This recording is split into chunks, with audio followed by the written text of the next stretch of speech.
Hi, this is Fix My Fibro, and my name's Bernadette. So, what I wanted to talk about today is edema. And edema is the medical term for fluid retention. So, if you notice that you put on lots of fluid throughout the day, an example would be I know when I put my bra on in the morning, I'm nice and comfortable, I dress nice and comfortably. As the day progresses, I can get severe edema to the point that I'm actually in excruciating pain by the end of the evening and almost have to sometimes even unstrap my bra when I'm out traveling, shopping, in my car, whatever, because of the severity of it. I've got a bit of edema forming here in my eyelids at the moment and in my face. Like I can feel I'm getting more of a double chin.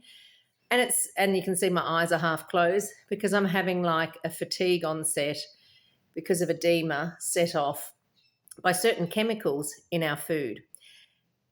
Now, it's not recognised as a symptom in fibromyalgia at all, yet we suffer this edema.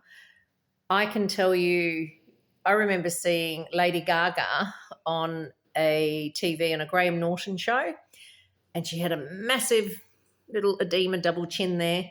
And I went, hey, she gets the fibromyalgia edema. It's not recognised as an edema condition. It's part of the overall condition. So there are three things that cause the edema, and they're different chemicals or different things in the body that set it off. So one is histamine intolerance, and I'll do a separate video on what a histamine is, what are high histamine foods. This reaction I'm getting now is a histamine issue because of the foods that I've just eaten for dinner. The second type of edema that we also suffer, or some of us suffer, not all fibromyalgics, and this is the difficulty, is salicylate intolerance. Salicylates are another chemical that's present in a variety of different foods, and salicylates set off massive edema as well. So the third type of edema that we get, which is only in an acute phase when we're having really severe illness and really severe acute forms of pain, when we often go to hospital because it's that severe, is bradykinin type induced edema.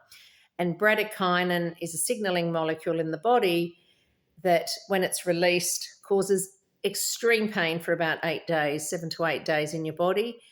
And I had one of those attacks quite recently, went to hospital, never get admitted, always get sent home in absolute agony, no diagnostic test for it.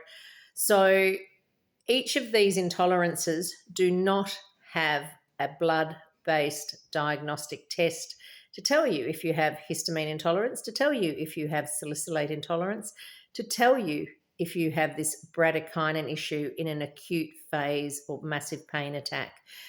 And they're quite severe.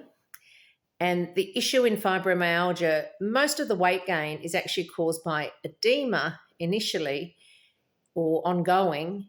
And that's why most fibromyalgics just get bigger and bigger and bigger, because if you're not managing your diet and the issues relating to the edema or the edema attacks, you just get edema on edema on edema, and it's life-changing. It stops you from being able to function. It's terrible. So there was something I was going to say additional about the histamine. That's right. I was going to say, often because we get so fatigued, you look at an energy drink, for instance, for energy. You think, oh, I'll just have a caffeinated energy drink. Caffeinated energy drinks, or even Coca-Cola, Pepsi Max, as far as brands are concerned, are a real issue on two levels. Caffeine is a histamine, so you're going to get an attack on that. Fizzy drinks also have a preservative in them called sodium benzoate, and that preservative is a salicylate. So I know if I have an energy drink in the morning, I don't drink them anymore. But at one point, I was like addicted to them. I'd have one every day, just go, oh, I need them for my energy. Every single day, my stomach would start off normal in the morning. I look like I'm 7 or 8 months pregnant by the night. And that's just from one energy drink. That's the severity of the edema that it sets off. Never ever been diagnosed with edema. Doctors don't acknowledge it. I can't tell you how many times in the last 25 years right from the outset, I've said to doctors, oh, my stomach swells up with fluid. I've had hospitalizations where I was telling them I'm just bloating up in fluid. They can see it. It's happening in front of them. When I had a massive salicylate attack years ago, you just don't get diagnosed with it because there is no diagnostic test.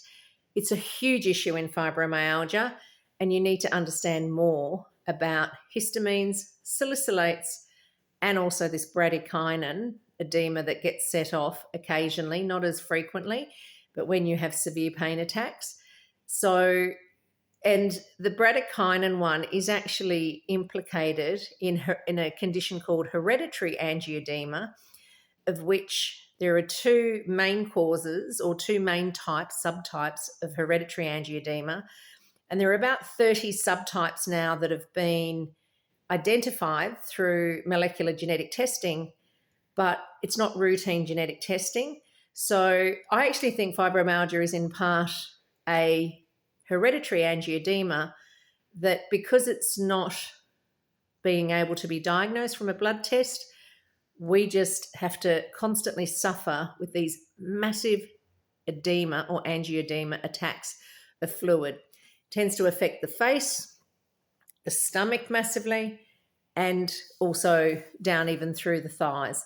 So you get just told that you're obese, you're fat, and your weight can change massively if you eat the correct foods. After, within a week or two, your edema goes down. I often get people say to me, oh, you've lost so much weight. Like, how did you just lose that weight in the last week or two? And I just shake my head. I go, well, I didn't really lose weight. I've just been super strict with my diet.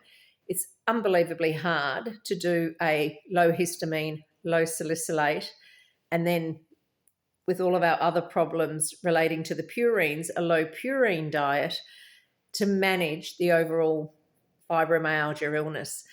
It is really difficult. But the issue is we don't get diagnosed with these conditions, therefore we don't get treated.